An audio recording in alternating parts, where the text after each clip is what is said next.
हेडलाईन्सचे प्रायोजक आहे NBC bearings, लांब पळण्यासाठी। महायुतीत अखेर 4 जागांवर अंतिम तोडगा निघाला। ठाणे, कल्याण आणि संभाजीनगरची जागा शिवसेना लढणार, तर पालघरची जागा भाजपकडे। सूत्रांची माहिती। जागा वाटपासाठी बैठका कराव्याच लागतात। वर्षा निवासस्थानी सतत होणाऱ्या बैठकांवर फडणवीसांची प्रतिक्रिया, तर लवकरच जागा वाटप जाहीर करू, फडणवीसांची माहिती। कल्याण लोकसभेत भाजपकडून प्रचार सुरू। शिवसेनेला कल्याणच्या ऐवजी ठाण्याची जागा देण्याचा भाजपचा मानस। पवार गटाच्या जितेंद्र आव्हाडांचा दावा। निवडून येईल असा उमेदवार सुचवण्याचं काम करू शकतो, मात्र हिंगोलीची जागा शिवसेनेकडे असल्याने उमेदवार ठरवण्याचा अधिकारही शिवसेनेचाच, उपमुख्यमंत्री फडणवीसांनी केलं स्पष्ट। काँग्रेसकडून अकोला लोकसभेसाठी डॉक्टर अभय पाटील यांना उमेदवारी जाहीर। अभय पाटलांची वंचितच्या प्रकाश आंबेडकर आणि भाजपच्या अनूप धोत्रेंशी सामना होणार। आगामी लोकसभेत विरोध करणाऱ्यांना आपली ताकद दाखवून देणार, नवनीत राणांचं वक्तव्य, तर राणांचं डिपॉझिट जप्त होईल, बच्चू कडूंकडून वक्तव्य। महायुतीत यवतमाळ वाशिमचा तिढा कायम। शिंदे गटाच्या खासदार भावना गवळींनी घेतली उपमुख्यमंत्री फडणवीसांची भेट। बैठकीत उमेदवारीबाबत खलबत। नागपुरात भाजप नेत्यांची रात्री उशिरापर्यंत बैठक। उपमुख्यमंत्री फडणवीस, बावनकुळेंच्या उपस्थितीत 3.5 तास खलबत।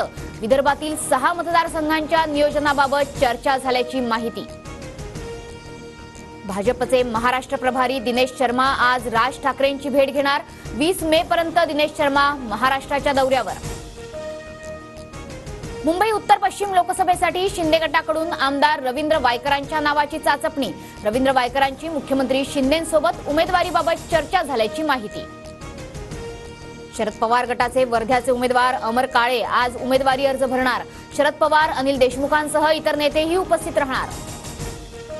यवतमाळ वाशिमचे महाविकास आघाडीचे उमेदवार संजय देशमुख आज नामांकन दाखल करणार। यवतमाळच्या पोस्टल ग्राउंडवर आदित्य ठाकरे, रोहित पवारांची सभा। महाराष्ट्र सदन प्रकरणात दोषमुक्त ठरलेल्या भुजबळांसह 4 जणांना उच्च न्यायालयाची नोटीस। 4 आठवड्यात भूमिका स्पष्ट करण्याचे निर्देश। सूर्यचंद्र आहे तोपर्यंत कोणी मायेचा लाल संविधान बदलू शकत नाही। विरोधकांकडून संविधान बदलणार असल्याच्या बेताल वक्तव्य। नाव न घेता अजित पवारांचा शरद पवारांवर निशाणा। निवडणुकीनिमित्त पंतप्रधान मोदींची महाराष्ट्रातली पहिली सभा 10 एप्रिलला रामटेकमध्ये होणार, तर 14 एप्रिलला चंद्रपूरमध्ये मोदींची दुसरी सभा। प्रदेशाध्यक्ष चंद्रशेखर बावनकुळेंची माहिती। राज्यात 2 महिने उष्णतेच्या झळा बसणार, हवामान विभागाचा अंदाज, तर उत्तर महाराष्ट्र, विदर्भ, मराठवाडा आणि मध्य महाराष्ट्रात उष्णतेच्या लाटेचा इशारा। देशांतर्गत विक्रीत वाढ झाल्याने मार्च महिन्यात जीएसटी संकलनात 11.4% वाढ।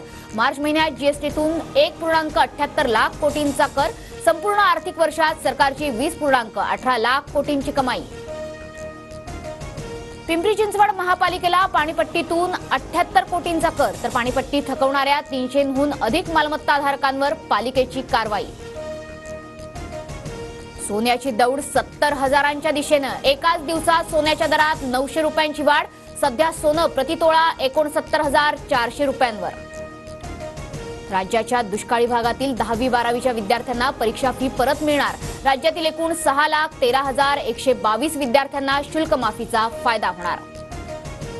मुंबई इंडियन्सना सलग 3रा पराभव। राजस्थान रॉयल्सचा 6 विकेट्सने विजय।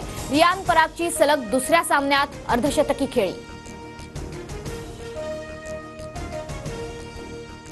हेडलाईन्सचे प्रायोजक आहे एनबीसी बेरिंग्स, लांब पळण्यासाठी।